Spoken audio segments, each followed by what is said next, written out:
Bird on Bears fans, I am going to give you 5 key takeaways from the Miami Dolphins versus Chicago Bears game on Saturday, and it starts right now. Now, if you are new to the channel, please like the video. Please subscribe to the page. I noticed like 50% of y'all not subscribed. All you got to do, come over here. Let me show you right here. Bow, hit that subscribe button, subscribe to the page. Because we do talk Chicago sports weekly, and we don't want you to miss a thing, so make sure that you hit that bell so that you can get notified when we go live, when we drop videos, all that good stuff. So we saw Bears-Dolphins yesterday. Of course, we're all losing our minds because Justin Fields seems to be as advertised. But it's still preseason week 1. Seeing a lot of vanilla defenses out there. There's still going to be some things that moving forward he'll absolutely have to improve on, but I like what I saw from him in his first preseason action. And so I wanted to come on here and kind of with the mindset of breaking down what you can see that you can take away from it versus, okay, this is preseason week 1, nobody's going that hard in the first game, and give you 5 key takeaways that I had, and I would love to hear some of you guys, so let me know in the comments below as well. Takeaway number 1 for me, you have to start at a minimum. Now I understand defenses aren't going crazy with scheme and stuff like that, but the offensive line looked really good. The offensive line looked like a cohesive unit. Even when the number 1s were in there with Andy Dalton, they gave Andy enough time to really survey the field, really be able to kind of find his guy and able to make a pass. Listen, if the offensive line can stay healthy, can continue to look like that, and they brought in a little bit of left tackle help in Jason Peters, who has he's been in the league for a while. We know he's up there in age, but Matt Nagy has said he's coming in to compete for the starting job this season. He's coming in to be that starting left tackle. There's already a familiarity with Juan Castillo there, I believe going back to Philly, I want to say. So he's already familiar with the scheme, so they're hoping to be able to insert him in there right away. But the offensive line looked really good and is a cohesive unit. I'm gonna tell you this right now, to me, if that line can look like that and be cohesive and stand in there and give the quarterbacks time, I wouldn't mess with it. I'd say bring Peters in, have him, of course you want to allow him to compete for the starting job, you don't want to take that opportunity away, but I would say to have him don't shake anything up unless you feel it needs to be shaken up, because those 5 guys that were in there really did a good job protecting not only Andy Dalton, but also the protection that Justin Fields had was shocking at times. I mean that was the biggest surprise I saw in the entire game to me, that the offensive line was doing as well as it did. Now again, you have to take into account the caveat that it's preseason week 1. You're not seeing them really trying to get into a ton of mismatches. You're not seeing them doing a lot of switching on the line. You're not seeing them making those quick snap decisions at the defensive line that you're going to have to come up against when the things are really in the trenches during the regular season. But it was promising to see our team doing what they were doing at such an early stage in the game, and so I was really impressed by what we saw from the offensive line. And they don't get enough credit in general. When the quarterback's playing well, nobody says, "Oh man, that offensive line was crazy in front of them." So I want to make sure I give them their flowers while they deserve them. Key takeaway number 4 for me. I'm gonna be real with you. I got to go to Matt Nagy's scheme here. Matt Nagy's offensive scheme. I liked what I saw because there wasn't a ton of trickery. Now again, preseason week 1, very vanilla play calling. We know what Matt wants to get into, but I think he did a good job of not only setting up Andy when in those first 2 drives where he was, hey, listen, we want to get the run established, do a couple runs, and then we get a 3rd and short. That's when we're going to pass the ball. I like that we were seeing that from him.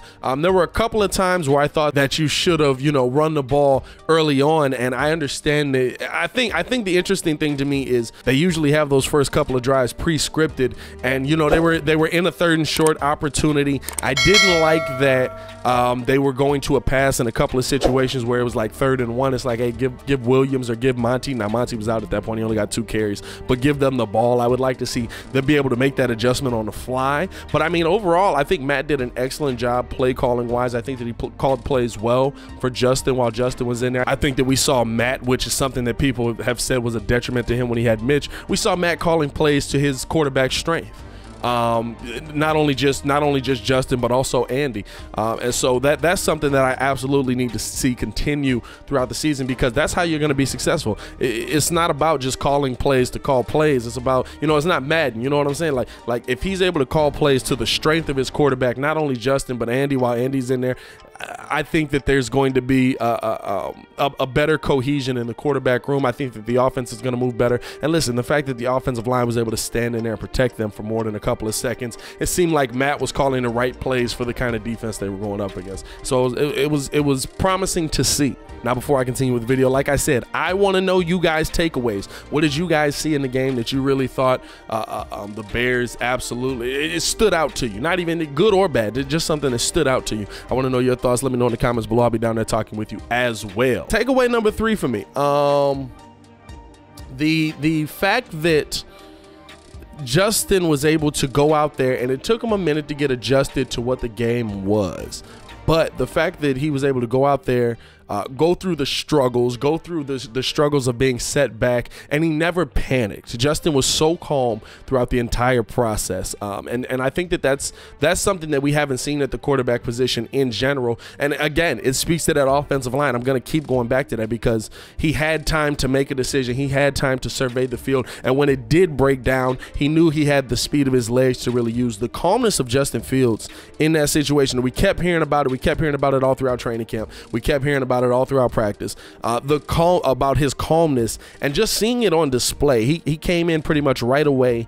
And even when they were in tough situations, he didn't panic. He didn't immediately go to his legs. You saw him roll out left a couple times, saw him roll out right, and he was still eyes downfield, still trying to make a play. But when he needed to make a move, and he absolutely took off instantly. And he seems like he's not a guy who's gonna make too many mistakes because of that. You know what I'm saying? Like we saw a couple of passes. I think me and Kid kind of were going back and forth on it, but I think that the interception, you saw Jesse James kind of fall down, get bumped off his route, and Fields put the ball where he was supposed to be. I really liked that play from him.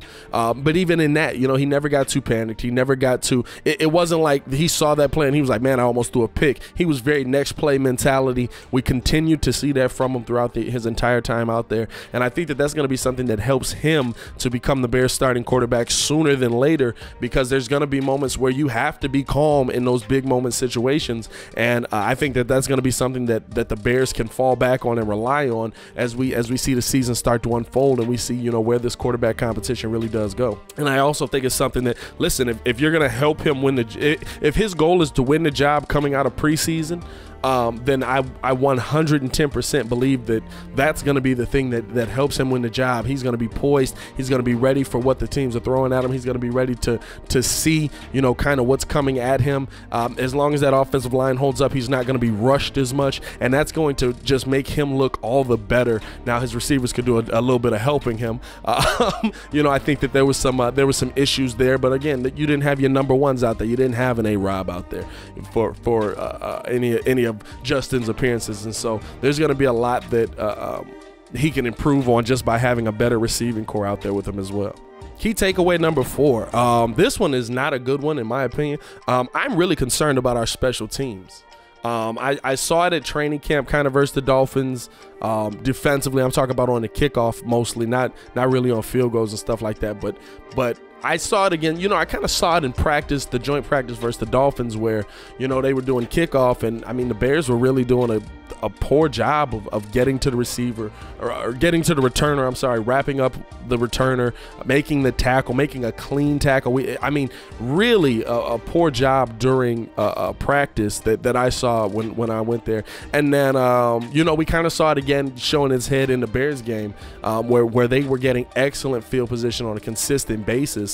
And I think that that's going to be something that the Bears are going into this season with a little bit of concern about. I'm not going to lie to you. Like, I was a little surprised at how often Miami was picking up good yardage situations on kickoff, on punts and stuff like that. I really think that that's going to be something the Bears absolutely need to focus on, because that's something that, listen, it was something that we've taken advantage of with Cordero Patterson so many times, you know what I'm saying, with Tariq Cohen on the kickoff return so many times, because when you're starting at your own 40, you know, the defense is already behind the 8 ball, so you want them to, that's not how you want to start things off. Now I don't know if that's on Cairo, where you hey brother, we need you to put this thing in the back of the end zone. Don't allow them an attempt. And maybe he was kicking that way so that they could get some run at that. You know what I'm saying? Maybe he was kicking it shorter so that they could bring the ball out and you could get a hit on them and really see how that defense is looking on special teams. But it was something that I noticed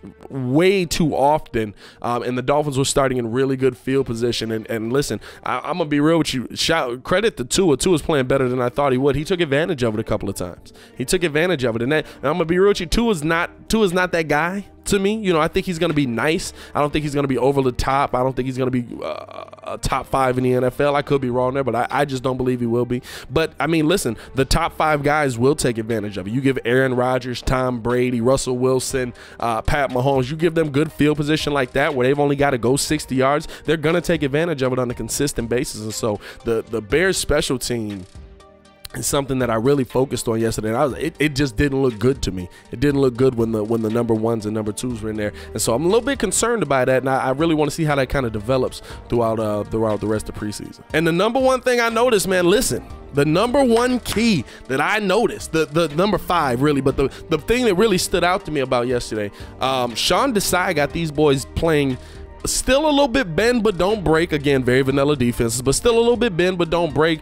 But I like the scheme. I like that they're going after the football again. I like that they're being more aggressive. And I think that you know, we all give Chuck Pagano a really bad rap on what he did here with the Bears, but you have to look at what Pagano was dealing with on the other side of the ball. You know, he was dealing with an offense that absolutely could not move the ball. I think that that's going to change this season as the Bears go through their schedule. I think you're going to see an offense that is capable of moving the ball, is capable of keeping teams off the field, and is capable of, I don't know about putting up a ton of points. I'm not saying that they're going to come out and drop 30 every game, but Sean decides at a little bit more of an advantage when you have a couple of competent quarterbacks in there that are going to be able to, at a minimum, move the ball down the field, along with a competent running game. And if they're able to do that, you know, if you're able to put points and you're not worried about being down early because you know you can't come back, you can be a little more aggressive. You can be a little bit more aggressive. And so I really like Desai's scheme. We saw a couple turnovers yesterday. I'm hoping that continues into the regular season, of course.